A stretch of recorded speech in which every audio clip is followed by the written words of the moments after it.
Hi hello welcome back to my channel Govita designers. ಹೇಗಿದ್ದೀರಾ ಎಲ್ಲರೂ?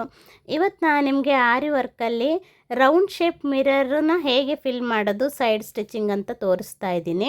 Start ಮಾಡೋಕ್ಕಿಂತ ಮುಂಚೆ ಯಾರೆಲ್ಲ ನನ್ನ ಚಾನಲ್ನ ಫಸ್ಟ್ ಟೈಮ್ ನೋಡ್ತಾ ಇದ್ದೀರಾ ದಯವಿಟ್ಟು ಸಬ್ಸ್ಕ್ರೈಬ್ ಮಾಡ್ಕೊಂಡು ನೋಡಿ, ಹಾಗೆ ಸಪೋರ್ಟ್ ಮಾಡಿ. ನನ್ನ ಚಾನಲಲ್ಲಿ ಫ್ರೀ ಆರಿ ಎಂಬ್ರಾಯ್ಡ್ರಿ ಕ್ಲಾಸಸ್ ಕೊಡ್ತಾ ಇರ್ತೀನಿ. Basic to advance level. Basic complete ಆಗ್ತಾ ಇದೆ, ಪ್ಲೇಲಿಸ್ಟ್ ಕೂಡ ಮಾಡಿ ಹಾಕಿರ್ತೀನಿ, ಆಸಕ್ತಿ ಇದ್ದವರು ಕಲಿಬೋದು. ಹಾಗೆ ಫ್ಯಾಮಿಲಿ ಆ್ಯಂಡ್ ಫ್ರೆಂಡ್ಸಿಗೆ ಶೇರ್ ಮಾಡಿ. ಬನ್ನಿ ಸ್ಟಾರ್ಟ್ ಮಾಡೋಣ. ವಿಡಿಯೋನ ಕೊನೆವರೆಗೂ ನೋಡಿ. ನಾನು ಈ ಥರ ರೌಂಡ್ ಶೇಪು ಮಿರರನ್ನ ಫ್ಯಾಬ್ರಿಕ್ ಗ್ಲೂ ಹಾಕಿಬಿಟ್ಟು ಅಂಟಿಸ್ಕೊಂಡಿದ್ದೀನಿ. ನೀವು ಕೂಡ ಇದೇ ಥರನೇ ಫ್ಯಾಬ್ರಿಕ್ ಗ್ಲೂ ಹಾಕಿ ಅಂಟಿಸ್ಕೊಳ್ಳಿ. ಹಾಗೆ ಸ್ವಲ್ಪ ಹೊತ್ತು ವೆಯ್ಟ್ ಮಾಡಿ ಡ್ರೈ ಆಗೋವರೆಗೂ. ಡ್ರೈ ಆಗೋಕ್ಕಿಂತ ಮುಂಚೆ ಸ್ಟಿಚ್ ಸ್ಟಾರ್ಟ್ ಮಾಡಿದರೆ ಅಲ್ಲೇ ಮಿರರು ಮೂವ್ ಆಗ್ತಾ ಇರುತ್ತೆ. ಓಕೆ ನೋಡಿ, ಈ ಥರ ನಾನು 6 ಭಾಗನ ಮಾಡ್ಕೊಳ್ತಾ ಇದ್ದೀನಿ. ಮೊದಲು ಸೆಂಟ್ರಲಲ್ಲಿ ಮಾರ್ಕ್ ಮಾಡ್ಕೊಳ್ಳಿ, ಆಮೇಲೆ ಆ ಕಡೆ ಈ ಕಡೆ ಎರಡೆರಡು ಮಾರ್ಕ್ ಮಾಡಿಕೊಂಡು ಕರೆಕ್ಟ್ ಶೇಪ್ ಮಾರ್ಕ್ ಮಾಡ್ಕೊಂಬಿಡಿ. ಸಿಲ್ಕ್ ಥ್ರೆಡ್ ತಗೊಳ್ಳಿ, ಯಾವ ಕಲರ್ ಆದರೂ ಪರವಾಗಿಲ್ಲ. 2 ಎಳೆ ದಾರ ಮತ್ತು ನೀಡಲ್ ನಂಬರ್ 14 ತಗೊಳ್ಳಿ. ಓಕೆ, ಈಗ ಒಂದು ಸೈಡಿಂದ ಚೈನ್ ಸ್ಟಾರ್ಟ್ ಮಾಡಿ, ಈಗ ಮಾರ್ಕ್ ಮಾಡಿದ ಇನ್ನೊಂದು ಭಾಗಕ್ಕೆ ಚೈನ್ ಹಾಕ್ಕೊಳ್ಳಿ. ನೀವು ಮಿರರ್ನ ದೊಡ್ಡ ಸೈಜು ತಗೊಂಡು ಪ್ರಾಕ್ಟೀಸ್ ಮಾಡ್ಕೊಳ್ಳಿ ಫಸ್ಟ್ ಪ್ರಾಕ್ಟೀಸ್ ಮಾಡುವಾಗ. ನೋಡಿ, ನೆಕ್ಸ್ಟು ಸೆಕೆಂಡ್ ಮಾರ್ಕಿಂಗಿಗೆ ಒಂದು ಚೈನ್ ಹಾಕ್ಕೊಳ್ಳಿ. ಆಮೇಲೆ ನೆಕ್ಸ್ಟು ಈ ಥರ ಎಲ್ಲ ಮಾರ್ಕಿಂಗಿಗೂ ನೀವು ಚೈನ್ ಹಾಕ್ಕೋಬೇಕು ಫಸ್ಟು. ನೋಡಿ, ಚಿಕ್ಕ ಮಿರರ್ದು ಪ್ರಾಬ್ಲಮ್ ನೋಡಿ ಏನಾಗುತ್ತೆ ಅಂದರೆ ಮಿರರಿನ ಮೇಲೆ ಸ್ವಲ್ಪ ಬರಬೇಕು. ನೋಡಿ, ಈಗ ನಾನು ತಗೊಂಡೋದಾಗ ಬರಲಿಲ್ಲ, ಅದಕ್ಕೆ ನಾನು ಇಲ್ಲಿ ಡೈರೆಕ್ಟಾಗಿ ಈ ಥರ ಚೈನನ್ನು ಹಾಕ್ಕೊಂಡು ಹೋಗ್ತೀನಿ. ನೀವು ಏನು ಮಾಡಬೇಕು ಅಂದರೆ ದೊಡ್ಡ ಮಿರರ್ ತಗೊಳ್ಳಿ, ಆಗ ಚೈನ್ ಹಾಕಿ ಚೈನ್ ಪಕ್ಕ ಒಂದು ಲಾಕ್ ಚೈನ್ ಹಾಕಿ ಆಮೇಲೆ ನೀವು ನೆಕ್ಸ್ಟ್ ಮಾರ್ಕಿಂಗಿಗೆ ಚೈನ್ ಎಳ್ಕೊಂಡೋಗಿ. ಈ ಥರ ಚಿಕ್ಕ ಮಿರರ್ ಇದ್ದರೆ ಡೈರೆಕ್ಟಾಗಿಯೇ ನೀವು ಚೈನ್ ಹಾಕ್ಕೊಳ್ತಾ ಹೋಗಿ, ಎಲ್ಲೂ ಕೂಡ ಲಾಕ್ ಸ್ಟಿಚ್ ಹಾಕೋ ಅವಶ್ಯಕತೆ ಇರಲ್ಲ. ನೀವು ಫಸ್ಟ್ ಪ್ರಾಕ್ಟೀಸ್ ಮಾಡೋರಾದರೆ ದೊಡ್ಡ ಮಿರರ್ ತಗೊಳ್ಳಿ. ನೋಡಿ, ಈಗ ಒಂದು ರೌಂಡ್ ಬಂದೆ ಅಲ್ವಾ. ಈಗ ಏನು ಮಾಡಬೇಕಂದ್ರೆ ಮಿಡ್ಲು 2 ಮಾರ್ಕಿಂಗಿನ ಮಧ್ಯದಲ್ಲಿ ಚೈನ್ ಹಾಕಬೇಕು. ನೋಡಿ, ಆಮೇಲೆ ಪಕ್ಕದಲ್ಲಿ ಲಾಕ್ ಚೈನ್ ಹಾಕ್ಕೊಳ್ಳಿ. 2 ಮಾರ್ಕಿಂಗ್ನ ಮಧ್ಯದಲ್ಲಿ ಚೈನ್ ಹಾಕಿ. ಓಕೆ ನೋಡಿ, ಈಗ ಆ ಮಾರ್ಕಿಂಗ್ 2 ಮಧ್ಯದಲ್ಲಿ ಚೈನ್ ಹಾಕ್ತಾಯಿದ್ದೀನಿ. ನಾನು ಯಾಕೆ ನಿಮಗೆ ಮಾರ್ಕಿಂಗ್ ಮಾಡಿ ತೋರಿಸಿದ್ದಂದರೆ ಫಸ್ಟ್ ಕಲಿಯುವಾಗ ಗೊತ್ತಾಗಲಿ ಅಂತ, ಇಲ್ಲ ಅಂದರೆ ನಿಮಗೆ ಗೊತ್ತಾಗೋದಿಲ್ಲ ಅಂತ ಅಷ್ಟೇ. ನೋಡಿ, ಎಲ್ಲ ಮಾರ್ಕಿಂಗಿದ್ದು ಫಸ್ಟ್ ಚೈನ್ ಹಾಕಿದ್ರಲ್ಲ, ಆ ಚೈನಿನ ಮಿಡ್ಲಲ್ಲಿ ನೀವು ಚೈನ್ ಹಾಕಬೇಕಾಗತ್ತೆ. ಅಂದರೆ ಈ ಥರ ಯೋಚನೆ ಮಾಡಿ, ಒಂದು ಚೈನ್ ಹಾಕಿ ಬಂದ್ರಲ್ವ, ಈಗ ನೆಕ್ಸ್ಟ್ ರೌಂಡ್ ಬರುವಾಗ ಆ ಚೈನಿನ ಮಿಡ್ಲ್ ಪಾರ್ಟಿಗೆ ನೀವು ಚೈನ್ನ ಹಾಕ್ಕೊಂಡು ಬನ್ನಿ. ಈಗ ನೋಡಿ, ಈಗ ಏನು ಮಾಡಬೇಕಂದ್ರೆ ಈಗ ಹಾಕಿರೋ ಚೈನು ಸೆಕೆಂಡ್ ರೌಂಡಿಗೆ ಹಾಕಿದ್ರಲ್ಲ ಚೈನು, ಆ ಚೈನಿನ ಮಿಡ್ಲಿಗೆ ಪುನಃ ಸ್ಟಾರ್ಟ್ ಮಾಡಬೇಕು ನೀವು. ನೋಡಿ ಮೇಲೆ, ಈಗ ನೀವು 1 ರೌಂಡ್ ಚೈನ್ ಹಾಕಿದ್ರಿ, ಆ ಚೈನ್ನ ಮಿಡ್ಲು ಚೈನ್ ಹಾಕಿದ್ರಿ ಅಲ್ವ 2ನೇ ರೌಂಡಿಗೆ. ಈಗ 2ನೇ ರೌಂಡಿನ ಚೈನ್ ಇದೆ ಅಲ್ವ, ಅದ್ರ ಮಿಡ್ಲಿಗೆ 3ನೇ ರೌಂಡಿನ ಚೈನನ್ನು ಹಾಕ್ಕೊಂಡು ಬರಬೇಕು. ಅರ್ಥ ಆಗ್ತಾ ಇದೆ ಅಲ್ವ ನಾನು ಹೇಳ್ತಾ ಇರೋದು? ನೋಡಿ, ಈಗ 3ನೇ ರೌಂಡು ಕಂಪ್ಲೀಟ್ ಆಯಿತು. ಈಗ 4ನೇ ರೌಂಡಿಗೆ ಏನು ಮಾಡಬೇಕಂದ್ರೆ 3ನೇ ರೌಂಡಿಗೆ ಚೈನ್ ಹಾಕಿದ್ರಲ್ವ, ಆ ಚೈನಿನ ಮಿಡ್ಲು ಚೈನ್ ಹಾಕ್ಕೊಂಡು ಬನ್ನಿ. ಸಿಂಪಲ್ಲು, ಏನು ಕಷ್ಟ ಏನಿಲ್ಲ, ತುಂಬ ಸಿಂಪಲ್. ನೋಡಿ, ನಾನು ಹಾಕ್ತಾ ಇರುವಾಗಲೂ ನಿಮಗೆ ಗೊತ್ತಾಗ್ತಾ ಇದೆ ಅನಿಸುತ್ತೆ, ಅಬ್ಸರ್ವ್ ಮಾಡಿ. ನೀವು ಫಸ್ಟ್ ರೌಂಡಿಗೆ ಹಾಕಿರೋ ಚೈನಿನ ಮಿಡ್ಲಿಗೆ ಸೆಕೆಂಡ್ ರೌಂಡ್ ಚೈನ್ ಹಾಕಿ, ಸೆಕೆಂಡ್ ರೌಂಡ್ ಹಾಕಿರೋ ಚೈನಿನ ಮಿಡ್ಲಿಗೆ 3ನೇ ರೌಂಡ್ ಹಾಕಿ, 3ನೇ ರೌಂಡಿನ ಮಿಡ್ಲಿಗೆ 4ನೇ ರೌಂಡ್ ಹಾಕಿ. ಅಲ್ಲಿಗೆ ನಿಮ್ಮದು ಸ್ಟಿಚ್ ಕಂಪ್ಲೀಟ್ ಆಗುತ್ತೆ. ಸ್ಟಿಚ್ ಕಂಪ್ಲೀಟ್ ಆದಮೇಲೆ ಫುಲ್ಲು ರೌಂಡಾಗಿ ಚೈನ್ ಸ್ಟಿಚ್ಚನ್ನು ಹಾಕ್ಕೊಂಡು ಬಂದರೆ ಆಯಿತು. ನೋಡಿ, ನಾನು ಕ್ಯಾಮ್ರಾನ ಸೈಡ್ ಇಟ್ಟಿರೋದ್ರಿಂದ ನಿಮಗೆ ಆ ಕಡೆ ಸ್ಟಿಚ್ಚಸ್ಸು ಕಮ್ಮಿ ಅನಿಸುತ್ತೆ, ಈ ಕಡೆ ಸ್ಟಿಚ್ಚಸ್ಸು ಜಾಸ್ತಿ ಅನಿಸುತ್ತೆ. ಆದರೆ ಆ್ಯಕ್ಚುಲಿ ಅದು ಕರೆಕ್ಟಾಗಿದೆ. ನಾನು ಎಲ್ಲ ಸ್ಟಿಚ್ ಆದ್ರ ಮೇಲೆ ಮೇಲ್ಮುಖದಿಂದ ವಿಡಿಯೋ ತೋರಿಸ್ತೀನಿ, ಆವಾಗ ನಿಮಗೆ ಕಂಪ್ಲೀಟಾಗಿ ಗೊತ್ತಾಗುತ್ತೆ. ನೋಡಿ, ಈ ಥರ 4 ರೌಂಡ್ ಆಯಿತು. 4 ರೌಂಡ್ ಹಾಕಿದರೆ ಸಾಕು ನೀವು ಚೈನು. ನಾನು ಹೇಳಿದ್ನಲ್ಲ ಅದೇ ಪ್ರಕಾರನೇ ಹಾಕ್ಕೊಂಡು ಬನ್ನಿ. ಒಂದು ಫಸ್ಟ್ ಹಾಕಿರೋ ಚೈನಿನ ಮಿಡ್ಲಿಗೆ ಸೆಕೆಂಡ್ ರೌಂಡ್ ಹಾಕಿರೋ ಚೈನಿನ ಮಿಡ್ಲಿಗೆ ಮೂರನೇ ರೌಂಡಿನ ಮಿಡ್ಲಿಗೆ 4ನೇ ರೌಂಡು. ಗೊತ್ತಾಯ್ತಂತ ಅಂದ್ಕೊಳ್ತೀನಿ. 4ನೇ ರೌಂಡ್ ಬರ್ತಿದ್ದ ಹಾಗೇ ಲಾಕ್ ಚೈನ್ ಹಾಕೋದು ಬೇಡ, ಹಾಗೆ ಡೈರೆಕ್ಟಾಗಿ ರೌಂಡಾಗಿ ನೀವು ಚೈನ್ ಸ್ಟಿಚ್ಚನ್ನು ಹಾಕ್ಕೊಂಡು ಬನ್ನಿ. ನೋಡಿ, ನಾನು ಯಾವ ಫಾಸ್ಟಲ್ಲಿ ನಿಮಗೆ ವರ್ಕ್ ಮಾಡಿ ತೋರಿಸ್ದೆ ಸೇಮ್ ಫಾಸ್ಟಲ್ಲೇ ಇಟ್ಟಿದ್ದೀನಿ, ಎಲ್ಲಿ ಕೂಡ ಫಾಸ್ಟ್ ಮಾಡಿಲ್ಲ, ನಿಮಗೆ ಕನ್ಫ್ಯೂಸ್ ಆಗಬಾರ್ದು ಅಂತ. ವಿಡಿಯೋ ಲೆಂತಿ ಆದರೂ ಪರವಾಗಿಲ್ಲ, ಸ್ಲೋ ಆಗೇ ಮಾಡಿದ್ದೀನಿ, ತುಂಬ ಡೀಟೇಲಾಗಿ ಎಕ್ಸ್ಪ್ಲೇನ್ ಮಾಡಿದ್ದೀನಿ. ಪೂರ್ತಿ ವಿಡಿಯೋನ ನೋಡಿ, ಪೂರ್ತಿ ವಿಡಿಯೋ ನೋಡಿಬಿಟ್ಟು ನಿಧಾನವಾಗಿ ಪ್ರಾಕ್ಟೀಸ್ ಮಾಡಿ. ಓಕೆ, ಈಗ ಒಂದು ಟೈಪ್ ಇದಾಯಿತು. ಈಗ ಸೆಕೆಂಡ್ ಟೈಪು ರೌಂಡ್ ಶೇಪ್ ಮಿರರ್ನ ಹೇಗೆ ಫಿಲ್ ಮಾಡೋದಂತ ತೋರಿಸ್ತೀನಿ ನೋಡಿ. ಇದು ನೀವು 5 ಕಡೆ ಮಾರ್ಕ್ ಮಾಡ್ಕೊಳ್ಳಿ, ನೀಟಾಗಿ ಕರೆಕ್ಟ್ ಮಾರ್ಕ್ ಮಾಡ್ಕೊಳ್ಳಿ, 5 ಭಾಗ ಮಾಡ್ಕೊಳ್ಳಿ. ನೋಡಿ, 5 ಭಾಗ ಮಾಡ್ಕೊಂಡಿದ್ದೀನಿ ನಾನು. ಈ ಥರ ಕರೆಕ್ಟ್ ಶೇಪನ್ನು 5 ಭಾಗವಾಗಿ ಮಾರ್ಕ್ ಮಾಡ್ಕೊಳ್ಳಿ. ನೋಡಿ, ಈ ಥರ ಮಾರ್ಕ್ ಮಾಡ್ಕೊಂಬಿಡಿ. ಇದಕ್ಕೂ ಕೂಡ ನೀವು 14 ನಂಬರ್ ನೀಡಲ್ಲು ಮತ್ತು ಯಾವುದಾದ್ರೂ ಸಿಲ್ಕ್ ಥ್ರೆಡ್ ತೊಗೊಳ್ಳಿ, 2 ಎಳೆ. ಇದು ಒಂದು ಸೈಡಿಂದ ಸ್ಟಾರ್ಟ್ ಮಾಡಿ ಇನ್ನೊಂದು ಸೈಡಿಗೆ ಸ್ಟಿಚ್ಚಸನ್ನು ಹಾಕ್ಕೊಳ್ತಾ ಬನ್ನಿ. ನೋಡಿ, ಈಗ ಒಂದು ರೌಂಡು ಹಾಕ್ಕೊಂಡು ಬನ್ನಿ. ನೋಡಿ, ನಾನು ಸ್ವಲ್ಪ ಮಿರರ್ ಚಿಕ್ಕದು ತೊಗೊಂಡಿದ್ದೀನಿ, ನೀವು ಅಂಗಡಿಗೆ ಹೋಗಿಬಿಟ್ಟು ದೊಡ್ಡ ಸೈಜ್ ತೊಗೊಳ್ಳಿ ಸ್ವಲ್ಪ, ಆಯಿತಾ. ಪ್ರಾಕ್ಟೀಸ್ ಆಗುವಾಗ ಸ್ವಲ್ಪ ದೊಡ್ಡ ಸೈಜೇ ತೊಗೊಂಬಿಡಿ, ಆಮೇಲೆ ಬೇಕಿದ್ರೆ ಚಿಕ್ಕ ಸೈಜ್ ತಂದು ಪ್ರಾಕ್ಟೀಸ್ ಮಾಡ್ಕೊಳ್ಳಿ. ನೋಡಿ, ನಾನೀಗ ಒಂದು ರೌಂಡು ಚೈನ್ ತಂದೆ 5 ಭಾಗ ಮಾಡಿದ ಕಡೆ. ಈಗ ಏನು ಮಾಡಬೇಕಂದ್ರೆ ಅಲ್ಲೇ ಲಾಕ್ ಸ್ಟಿಚ್ ಹಾಕ್ಬಿಟ್ಟು ನೆಕ್ಸ್ಟ್ ಭಾಗ ಮಾಡಿದ್ಕಿಂತ ಸ್ವಲ್ಪ ಮೇಲೆ, ಈಗ ಒಂದು ರೌಂಡಿನ ಚೈನ್ ಹಾಕಿದ್ರಲ್ವ, ಆ ಚೈನ್ನ ಎಲ್ಲಿ ತಗೊಂಡಿದ್ದೀರೋ ಅಲ್ಲಿಗಿಂತ ಸ್ವಲ್ಪ ಮೇಲ್ಗಡೆ ಚೈನ್ ಹಾಕ್ಕೊಂಡು ಬರಬೇಕು. ನೋಡಿ, ಮಾರ್ಕಿಂಗ್ಗಿಂತ ಸ್ವಲ್ಪ ಮೇಲ್ಗಡೆ. ಈಗ ಮಾರ್ಕಿಗೆ ಕರೆಕ್ಟಾಗಿ ಚೈನ್ ಸ್ಟಾರ್ಟ್ ಮಾಡಿದ್ರಿ ಅಲ್ವಾ, ಈಗ ಮಾರ್ಕಿನ ಪಕ್ಕದಲ್ಲಿ ಎಲ್ಲಿ ಸ್ಟಾರ್ಟ್ ಮಾಡಿದ್ರೋ ಅದರ ಪಕ್ಕದಲ್ಲಿ ನೀವು ಚೈನನ್ನು ಹಾಕ್ಕೊಳ್ತಾ ಬರಬೇಕು. ನೋಡಿ, ಚೈನ್ ಹಾಕೋದಷ್ಟೇ ಅಲ್ಲ, ಪಕ್ಕದಲ್ಲೇ ಲಾಕ್ ಸ್ಟಿಚ್ಚು ಕೂಡ ಹಾಕ್ಕೊಳ್ತಾ ಬನ್ನಿ. ನೋಡಿ, ಈಗ 2 ರೌಂಡ್ ಆಯ್ತಲ್ಲ, 3ನೇ ರೌಂಡಿಗೆ 2ನೇ ರೌಂಡ್ ಎಲ್ಲಿ ನೀವು ಸ್ಟಾರ್ಟ್ ಮಾಡಿದ್ರೋ ಅದರಿಗಿಂತ ಸ್ವಲ್ಪ ಮೇಲ್ಗಡೆಯಿಂದ ಚೈನನ್ನು ಸ್ಟಾರ್ಟ್ ಮಾಡ್ತಾ ಬರಬೇಕು. ನೀವು ಈಗ ಎಲ್ಲ ರೌಂಡನ್ನು ಅದೇ ಥರನೇ ಕಂಪ್ಲೀಟ್ ಮಾಡಬೇಕಾಗತ್ತೆ. ನೋಡಿ, ಎಲ್ಲಿ ನೀವು 2ನೇ ರೌಂಡು ಚೈನ್ನ ಹಾಕಿದ್ರೋ ಆ ಸ್ಟಿಚ್ಚಿಗಿಂತ ಸ್ವಲ್ಪ ಮೇಲ್ಗಡೆಯಿಂದ ಹಾಕ್ಕೊಳ್ತಾ ಬನ್ನಿ. ನೋಡಿ, ಈಗ 3 ರೌಂಡು ಕಂಪ್ಲೀಟ್ ಆಯಿತು. ಈಗ ಮತ್ತೆ ನೀವೇನು ಮಾಡಬೇಕಂದ್ರೆ, ಮತ್ತೆ ನೀವು ಸ್ಟಾರ್ಟ್ ಮಾಡುವಾಗ ಕೂಡ ಎಲ್ಲಿಂದ ಸ್ಟಾರ್ಟ್ ಮಾಡಿದ್ರೋ 3ನೇ ರೌಂಡು ಅದರಿಗಿಂತ ಸ್ವಲ್ಪ ಮೇಲ್ಗಡೆಯಿಂದ ನೀವು ಚೈನನ್ನು ತಗೋಬೇಕು. ಪಕ್ಕದಲ್ಲೇ ಲಾಕ್ ಚೈನ್ ಹಾಕಿ, ನೀವು ಚೈನ್ ಹಾಕಿ ಪಕ್ಕದಲ್ಲೇ ಲಾಕ್ ಚೈನ್ ಹಾಕಬೇಕಾಗತ್ತೆ. ನೋಡಿ, ನಾನು ವಿಡಿಯೋನ ತುಂಬ ಸ್ಲೋ ಆಗಿ ನಿಧಾನವಾಗಿ ಡಿಟೇಲಾಗಿ ಎಕ್ಸ್ಪ್ಲೇನ್ ಮಾಡ್ತಾ ಇದ್ದೀನಿ, ಕನ್ಫ್ಯೂಸ್ ಆಗಬೇಡಿ. ಏನಾದರೂ ಕನ್ಫ್ಯೂಷನ್ಸ್ ಇದ್ದರೆ ನನಗೆ ಹೇಳಿ, ನಾನು ಈಗ ಸಿಂಗಲ್ ಸ್ಟಿಚ್ಚನ್ನು ಶಾರ್ಟ್ಸ್ ಮಾಡಿ ಹಾಕೋಣ ಅಂದ್ಕೊಂಡಿದ್ದೀನಿ. ಕೆಲವರಿಗೆ ಅರ್ಥ ಆಗದಿದ್ದವರಿಗೆ ನಾನು ಮಾಡಿ ಹಾಕ್ತೀನಿ. ಓಕೆ, ಬೇಸಿಕ್ ಇದು ಇರುತ್ತೆ, ಶಾರ್ಟ್ಸಲ್ಲಿ ಕೂಡ ಇರುತ್ತೆ. ನೋಡಿ, ಪ್ರಾಕ್ಟೀಸ್ ಮಾಡಿ. ನೋಡಿ, ಈ ರೌಂಡ್ ಆಯ್ತಲ್ವ, ಈ ರೌಂಡ್ ಆದ ನಂತರ ನೋಡಿ ಮತ್ತೆ ಇದು ಲಾಸ್ಟ್ ರೌಂಡು.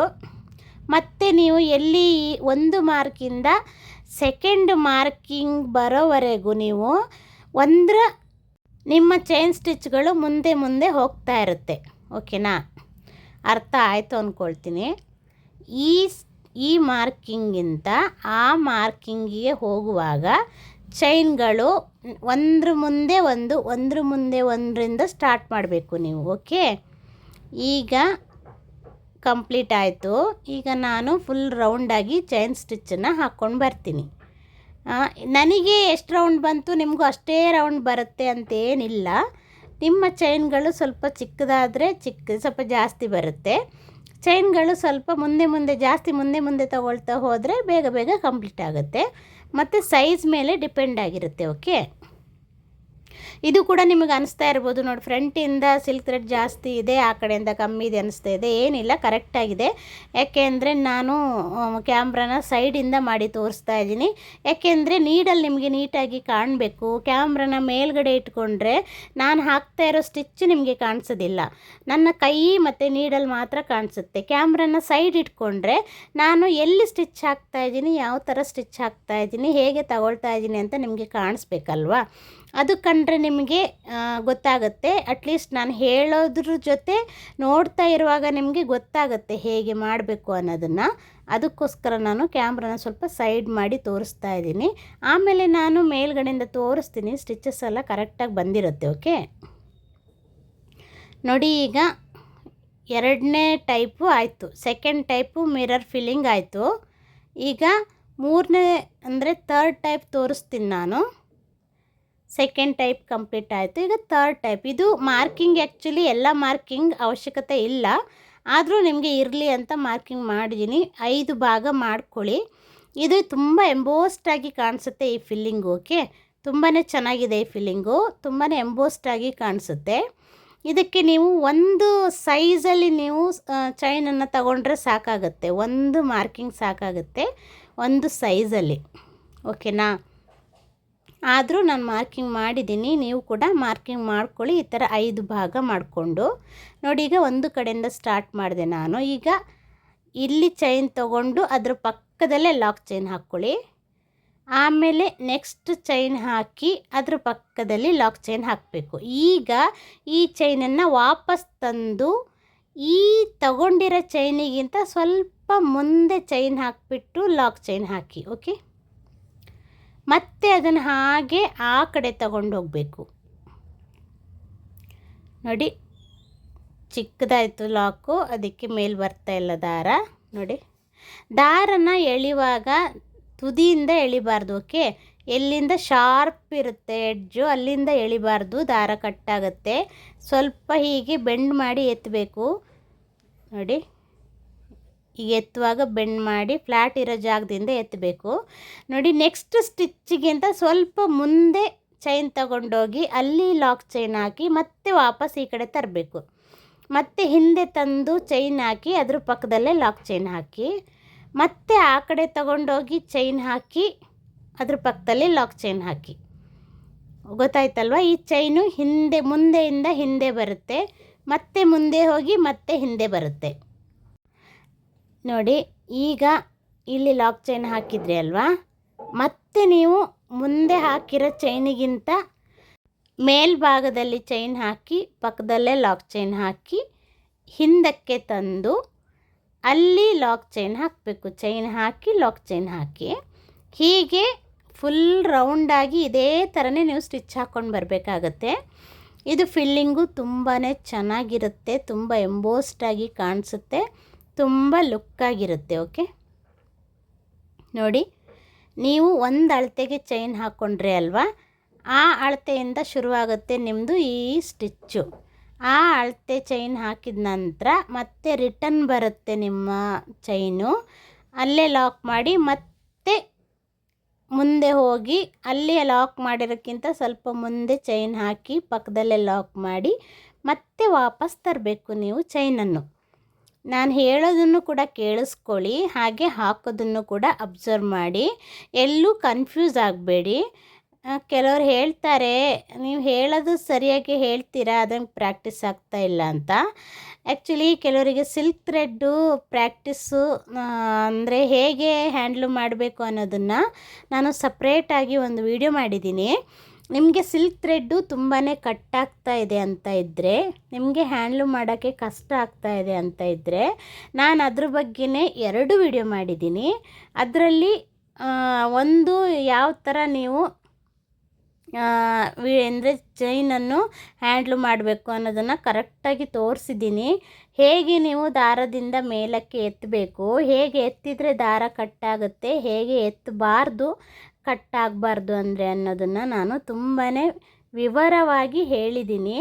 ಆ ವಿಡಿಯೋನ ಫಸ್ಟು ನೋಡ್ಕೊಳ್ಳಿ ನೀವು. ಓಕೆ, ಆ ವಿಡಿಯೋನ ನೀವು ಕರೆಕ್ಟಾಗಿ ನೋಡಿಕೊಂಡ್ರೆ ನಿಮಗೇ ಪ್ರಾಕ್ಟೀಸ್ ಆಗುತ್ತೆ. ಓಕೆನಾ?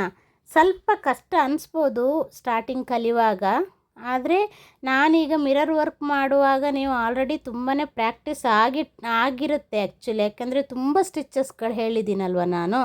ಅದೆಲ್ಲ ಕಲಿತಾ ಬರೋ ಅಷ್ಟರಲ್ಲಿ ನಿಮ್ಮ ಕೈಗೆ ಚೆನ್ನಾಗಿ ಕುತ್ಕೊಂಡ್ಬಿಟ್ಟಿರುತ್ತೆ. ಇವಾಗ ಆಲ್ರೆಡಿ ತುಂಬಾ ಪ್ರಾಕ್ಟೀಸ್ ಆಗೋಗ್ಬಿಟ್ಟಿರುತ್ತೆ. ಆದರೂ ನಿಮಗೆ ದಾರ ಕಟ್ಟಾಗ್ತಾ ಇದೆ ಅಂದರೆ ನೀವು ಸಿಲ್ಕ್ ಥ್ರೆಡ್ಡನ್ನು ನೀಡಲಲ್ಲಿ ಕರೆಕ್ಟಾಗಿ ಹ್ಯಾಂಡಲ್ ಮಾಡ್ತಾ ಇಲ್ಲ ಅಂತ ಅರ್ಥ. ಅದಕ್ಕೋಸ್ಕರನೇ ಹೇಳ್ತಾ ಇದ್ದೀನಿ, ನೀಡಲ್ನ ಹ್ಯಾಂಡ್ಲ್ ಮಾಡಬೇಕು ಕರೆಕ್ಟಾಗಿ. ಸಿಲ್ಕ್ ಥ್ರೆಡ್ಡನ್ನು ಶಾರ್ಪ್ ಎಡ್ಜಲ್ಲೆಲ್ಲ ಎತ್ತಕ್ಕೆ ಹೋಗಬಾರ್ದು. ಓಕೆ, ನಾನು ಇದರಲ್ಲಿ ನಿಮ್ಗೆ ಹೇಳಿದರೂ ಕೂಡ ಅರ್ಥ ಆಗೋದಿಲ್ಲ. ನಾನು ಕರೆಕ್ಟಾಗಿ ಒಂದು ವಿಡಿಯೋ ಮಾಡಿ ಎಕ್ಸ್ಪ್ಲೇನ್ ಮಾಡಿದ್ದೀನಿ, ನೀವು ಅದನ್ನು ಒಂದು ಸತಿ ನೋಡ್ಕೊಂಬಿಡಿ. ಓಕೆ, ಮತ್ತು ಕೆಲವರು ಬ್ಲೌಸ್ ಮಾರ್ಕಿಂಗ್ ಹೇಳ್ಕೊಡಿ ಅಂತ ಕೇಳ್ತಾಯಿದ್ರು. ಬ್ಲೌಸ್ ಮಾರ್ಕಿಂಗ್ ಆಲ್ರೆಡಿ ಒಂದು ವಿಡಿಯೋ ಮಾಡಿದ್ದೀನಿ ನಾನು, ಪ್ಲೇನ್ ಮಾರ್ಕಿಂಗು ನಾರ್ಮಲ್ಲು. ಆದರೆ ಬೇರೆ ಬೇರೆ ನೆಕ್ಕಿಗೆಲ್ಲ, ಇನ್ನೂ ಬೋಟ್ ನೆಕ್ಕಿಗೆಲ್ಲ ಹೇಳ್ಕೊಟ್ಟಿಲ್ಲ. ಅದನ್ನು ಹೇಳ್ತೀನಿ ನಾನು ನೆಕ್ಸ್ಟ್ ವಿಡಿಯೋದಲ್ಲಿ. ಅಂದರೆ ಸ್ವಲ್ಪ ಬೇಸಿಕ್ ಕ್ಲಾಸ್ಗಳು ಕಂಪ್ಲೀಟ್ ಆಗಲಿ ಅಂತ ನಾನು ಬೇಸಿಕ್ ಕ್ಲಾಸ್ ಬಗ್ಗೆ ಸ್ವಲ್ಪ ಜಾಸ್ತಿ ಟೈಮ್ ಕೊಡ್ತಾಯಿದ್ದೀನಿ. ಬೇಗ ಒಂದು ಬೇಸಿಕ್ ಕಲ್ತ್ಕೊಂಡ್ಬಿಟ್ರೆ ಆಮೇಲೆ ಎಲ್ರಿಗೂ ಡಿಸೈನ್ ಮಾಡೋಕ್ಕೆ ಈಸಿ ಆಗುತ್ತಲ್ವ. ಆಮೇಲೆ ನಾನು ಆರಾಮಾಗಿ ಡಿಸೈನ್ ಕ್ಲಾಸನ್ನು ಕೊಡ್ತಾ ಅಡ್ವಾನ್ಸ್ ಕ್ಲಾಸನ್ನು ಕೂಡ ಕೊಡ್ಬೋದು. ಯಾಕೆಂದರೆ ಬೇಸಿಕ್ ಕಲಿತ್ರೆ ಸಾಕು, ನೀವು ಡಿಸೈನ್ ಮಾಡ್ಬೋದು, ಅಡ್ವಾನ್ಸ್ ಕ್ಲಾಸೇ ಬೇಕಂತಿಲ್ಲ. ಅಡ್ವಾನ್ಸನ್ನು ಹೇಳ್ಕೊಡ್ತೀನಿ, ಅದು ಮತ್ತು ಡಿಸೈನ್ಗಳು ಒಟ್ಟೊಟ್ಟಿಗೆ ಹೇಳ್ಕೊಡೋಣ ಅಂತಿದ್ದೀನಿ. ಅದಕ್ಕೋಸ್ಕರ ಸ್ವಲ್ಪ ಬೇಸಿಕ್ ಕ್ಲಾಸಿಗೆ ಜಾಸ್ತಿ ಟೈಮ್ ಕೊಡ್ತಾ ಇರೋದ್ರಿಂದ ನಿಮಗೆ ಬೇರೆ ಕ್ಲಾಸ್ಗಳು ಕೊಡೋಕ್ಕಾಗ್ತಾ ಇಲ್ಲ. ಅದಕ್ಕೆ ಬೇಸಿಕ್ ಒಂದು ಫಾಸ್ಟಾಗಿ ಕಂಪ್ಲೀಟ್ ಮಾಡಿಕೊಡ್ತೀನಿ. ಓಕೆನಾ? ನೀವು ನಾನು ಎಷ್ಟು ಸ್ಟಿಚ್ ಹೇಳಿದ್ದೀನಿ ಅಷ್ಟು ಸ್ಟಿಚ್ಚನ್ನು ನೀವು ಕರೆಕ್ಟಾಗಿ ಪ್ರಾಕ್ಟೀಸ್ ಮಾಡ್ತಾ ಬಂದರೆ ಎಂಡಲ್ಲಿ ನೀವು ಕರೆಕ್ಟ್ ಪ್ರಾಕ್ಟೀಸ್ ಆಗಿಬಿಟ್ಟಿರ್ತೀರ. ಓಕೆ, ಸಿಲ್ಕ್ ಥ್ರೆಡ್ಡು ತುಂಬಾ ಕಷ್ಟ ಫಸ್ಟ್ ಸ್ಟಾರ್ಟಿಂಗ್ ಕಲಿಯುವಾಗ. ಅದಕ್ಕೋಸ್ಕರ ನಾನು ಸಿಲ್ಕ್ ಥ್ರೆಡ್ ಸ್ಟಿಚಸ್ಸನ್ನೇ ಫಸ್ಟ್ ಕಲಿಸ್ತಾ ಇರೋದು. ಆಮೇಲೆ ನಾನು ಮಿರರ್ ವರ್ಕು ಬೀಡ್ ವರ್ಕೆಲ್ಲ ಹೇಳ್ತಾ ಇದ್ದೀನಿ. ಯಾಕೆಂದರೆ ಬೀಡ್ ವರ್ಕು ಮಿರರ್ ವರ್ಕೆಲ್ಲ ಕಷ್ಟ ಇಲ್ಲ, ನಿಮಗೆ ಸಿಲ್ಕ್ ಥ್ರೆಡ್ ಕಷ್ಟ. ಅದಕ್ಕೋಸ್ಕರ ಕಷ್ಟ ಇರೋದನ್ನು ಫಸ್ಟೇ ಕಲಿಯೋದು ಒಳ್ಳೆಯದಂತ. ಓಕೆ ನೋಡಿ, ಈಗ ಫಿಲ್ಲಿಂಗು ಎಂಡಿಗೆ ಬಂತು. ನಾನು ಎಲ್ಲೂ ಕೂಡ ವಿಡಿಯೋ ಓಡಿಸಿಲ್ಲ. ಎಷ್ಟು ಸ್ಲೋ ಆಗಿ ನಿಮಗೆ ಹಾಕಿ ತೋರಿಸಿದ್ದೀನೋ ಅಷ್ಟೇ ಸ್ಲೋ ಆಗಿ ನಿಮಗೆ ವಿಡಿಯೋ ಕೂಡ ತೋರಿಸಿದ್ದೀನಿ. ಎಲ್ಲೂ ಕೂಡ ವಿಡಿಯೋ ಓಡಿಸಿಲ್ಲ, ನೋಡ್ಕೊಳ್ಳಿ. ನೋಡಿ, ಇದೇ ಥರನೇ ಸೇಮ್ ಫಿಲ್ಲಿಂಗು. ಗೊತ್ತಾಯ್ತಲ್ವ ಯಾವ ಥರ ಫಿಲ್ಲಿಂಗ್ ಮಾಡಿದೆ ಅಂತ ಹೇಳಿ. ನೀವು ಕೂಡ ಸೇಮ್ ಇದೇ ಥರ ಪ್ರಾಕ್ಟೀಸ್ ಮಾಡ್ಕೊಳ್ಳಿ. ನೋಡಿ, ಫಿಲ್ಲಿಂಗು ಎಂಡಿಗೆ ಬರುವಾಗ ಯಾವ ಥರ ಬರುತ್ತೆ ನೋಡಿ. ಅದು ಫಿಲ್ಲಿಂಗ್ ಕರೆಕ್ಟಾಗಿ ಬರೋವರೆಗೂ ನೀವು ಇದೇ ಥರನೇ ಸ್ಟಿಚಸ್ಸನ್ನು ಮುಂದೆ ಹಿಂದೆ ತಗೊಂಡು ಹೋಗ್ತಾ ಇರಬೇಕು, ಕಂಪ್ಲೀಟ್ ಆಗೋವರೆಗೂ ರೌಂಡ್ ಶೇಪು. ಅಲ್ಲ ಆದಮೇಲೆ ಮೇಲ್ಗಡೆ ಮಾಡಿ ತೋರಿಸ್ತೀನಿ. ಓಕೆ, ಸಬ್ಸ್ಕ್ರೈಬ್ ಮಾಡ್ಕೊಳ್ದೆ ನೋಡೋರಿದ್ದರೆ ದಯವಿಟ್ಟು ಸಬ್ಸ್ಕ್ರೈಬ್ ಮಾಡ್ಕೊಂಡು ನೋಡಿ. ಹಾಗೆ ವಿಡಿಯೋನ ಶೇರ್ ಮಾಡಿ. ಒಂದು ಲೈಕ್ ಮಾತ್ರ ಕೊಡದೆ ದಯವಿಟ್ಟು ಹೋಗ್ಬಿಡಿ, ಪ್ಲೀಸ್ ಒಂದು ಲೈಕ್ ಕೊಡಿ. ಏನಾದರೂ ಡೌಟ್ಸ್ ಇದ್ದರೆ ಕಮೆಂಟ್ ಮಾಡಿ. ಡಿಸ್ಕ್ರಿಪ್ಷನ್ ಬಾಕ್ಸಲ್ಲಿ ನಂದು ಇನ್ಸ್ಟಾಗ್ರಾಮ್ ID ಕೊಟ್ಟಿರ್ತೀನಿ. ನನ್ನನ್ನು ಅದರಲ್ಲಿ ಫಾಲೋ ಮಾಡಿ. ನನ್ನ ಜೊತೆ ಮಾತಾಡಬೇಕು ಅಂತಿದ್ದರೆ ಅದರಲ್ಲೇ ಚಾಟಿಂಗ್ ಮಾಡಿ. ನಾನು ಖಂಡಿತವಾಗಿಯೂ ರಿಪ್ಲೈ ಮಾಡ್ತೀನಿ, ನಿಮ್ಮ ಜೊತೆ ಚಾಟಿಂಗ್ ಮಾಡ್ತೀನಿ. ನೀವು ಪ್ರಾಕ್ಟೀಸ್ ಮಾಡ್ತಾ ಇರೋ ಫೋಟೋಗಳಾಗಲಿ ವಿಡಿಯೋಗಳಾಗಲಿ ನನಗೆ ಅದರಲ್ಲಿ ಸೆಂಡ್ ಮಾಡಿ. ನಾನು ನೋಡಿಬಿಟ್ಟು ಏನು ಸರಿ ಮಾಡ್ಕೋಬೇಕು ಅನ್ನೋದನ್ನು ಕೂಡ ನಿಮಗೆ ಹೇಳ್ತೀನಿ. ಓಕೆ ನೋಡಿ, ಈಗ ಕಂಪ್ಲೀಟಾಗಿ ಫಿಲ್ ಆಯಿತು. ಹಾಗೇ ಚೈನ್ ಸ್ಟಿಚ್ಚನ್ನು ಸುತ್ತ ಹಾಕ್ಕೊಂಡು ಬಂದರೆ ಆಯಿತು. ಓಕೆನಾ? ರೌಂಡ್ ಶೇಪ್ ಮಿರರಲ್ಲಿ 6 ಟೈಪು ಸ್ಟಿಚಸ್ ಇರುತ್ತೆ. ನಾನು ಈ ವಿಡಿಯೋದಲ್ಲಿ 3 ಟೈಪು ತೋರಿಸಿದ್ದೀನಿ. ನೆಕ್ಸ್ಟ್ ವಿಡಿಯೋದಲ್ಲಿ ಇನ್ನು ಉಳಿದ 3 ಟೈಪು ತೋರಿಸ್ತೀನಿ. ನಂತರ ನಾನು ಲಾಸ್ಟ್ ವಿಡಿಯೋದಲ್ಲಿ ಯಾವ್ಯಾವ ಶೇಪ್ ಸಿಗುತ್ತೆ ಅಂತಲೂ ತೋರಿಸಿದ್ದೀನಿ. ಶೇಪ್ ಅಂದರೆ ರೌಂಡು, ಡೈಮಂಡು, ಸ್ಕ್ವಯರು, ತಿಲಕಮ್ಮು, ಟ್ರಯಾಂಗಲ್ಲು, ಐ ಶೇಪು ಇಷ್ಟೆಲ್ಲ ಇರುತ್ತೆ. ಈಗ ರೌಂಡು 6 ಸ್ಟಿಚ್ಚು ಮತ್ತು ಲಾಸ್ಟ್ ವಿಡಿಯೋದಲ್ಲಿ ಸ್ಕ್ವಯರು, ಡೈಮಂಡು ತೋರಿಸಿದ್ದೀನಿ. ಈಗ ಮತ್ತೆ ತಿಲಕಮ್ಮು, ಟ್ರಯಾಂಗಲ್ಲು ಕೂಡ ತೋರಿಸ್ತೀನಿ ನಾನು. ಇದಿಷ್ಟು ಪ್ರಾಕ್ಟೀಸ್ ಆದ ನಂತರ ಬೀಡ್ ವರ್ಕಿಗೆ ಹೋಗೋಣ. ಬೀಡ್ ವರ್ಕ್ ಎಲ್ಲ ಕಂಪ್ಲೀಟ್ ಆದ ನಂತರ ನಿಮ್ಮದು ಬೇಸಿಕ್ ಕೋರ್ಸು ಫುಲ್ ಕಂಪ್ಲೀಟ್ ಆಗಿಬಿಡುತ್ತೆ. ಓಕೆ, ನಮ್ಮದು ಬ್ಯಾಂಗ್ಳೂರು ಸ್ವಲ್ಪ ವೆದರ್ ವೇರಿಯೇಷನ್ ಎಲ್ಲ ಆಗ್ತಾ ಇರುತ್ತೆ. ಮಳೆ ವೆದರೆಲ್ಲ ಫುಲ್ ಬ್ಲ್ಯಾಕ್ ಎಲ್ಲ ಆಗುತ್ತೆ. ವಿಡಿಯೋ ಎಲ್ಲ ಕ್ಲಿಯರಾಗಿ ಬರಲ್ಲ ಅನ್ನೋದಕ್ಕೋಸ್ಕರ ಸ್ವಲ್ಪ ನಾನು ಈ ವೆದರ್ ಟೈಮಲ್ಲಿ ಸ್ವಲ್ಪ ಡಿಲೇ ಮಾಡ್ತೀನಿ, ಬೇಜಾರು ಮಾಡ್ಕೋಬೇಡಿ. ಏಕೆಂದರೆ ನಿಮಗೆ ನಾನು ವೀಡಿಯೋನ ಕ್ಲಿಯರಾಗಿ ಕೊಡಬೇಕು. ಈಗ ಲೈಟಿಗೆಲ್ಲ ಅಷ್ಟೊಂದು ಕ್ಲಿಯರ್ ಇರಲ್ಲ. ಹೊರಗಡೆ ಸೂರ್ಯನ ಬೆಳಕಿಗೆ ವಿಡಿಯೋ ತುಂಬ ಕ್ಲಿಯರಾಗಿ ಬರುತ್ತೆ. ನಾನು ಹಾಗಾಗಿ ಸ್ವಲ್ಪ ಹೊರಗಡೆ ಕೂತ್ಕೊಂಡೆ ನಿಮಗೆ ವಿಡಿಯೋ ಮಾಡೋದು ಜಾಸ್ತಿ. ವೆದರೆಲ್ಲ ಸ್ವಲ್ಪ ಬ್ಲ್ಯಾಕಿಶ್ ಇದ್ದರೆ ಕ್ಲಿಯರ್ ಬರಲ್ಲ ಅಂತ ಅಷ್ಟೇ. ಓಕೆ ನೋಡಿ, ಫಿನಿಶಿಂಗ್ ಈ ಥರ ಬಂದಿದೆ. 3 ಟೈಪ್ ಇದು ಸ್ಟಿಚ್ ಹಾಕಿದ್ದೀನಿ ನಾನು ರೌಂಡ್ ಶೇಪಲ್ಲಿ. ವಿಡಿಯೋ ಇಷ್ಟ ಆದರೆ ಒಂದು ಲೈಕ್ ಮಾಡಿ, ಕಮೆಂಟ್ ಮಾಡಿ, ಶೇರ್ ಮಾಡಿ. ಮನೆಯಲ್ಲಿ ಒಂದು 2 ಅವರ್ ಆದರೂ ಪ್ರಾಕ್ಟೀಸ್ ಮಾಡ್ಕೊಳ್ಳಿ. Thanks for watching.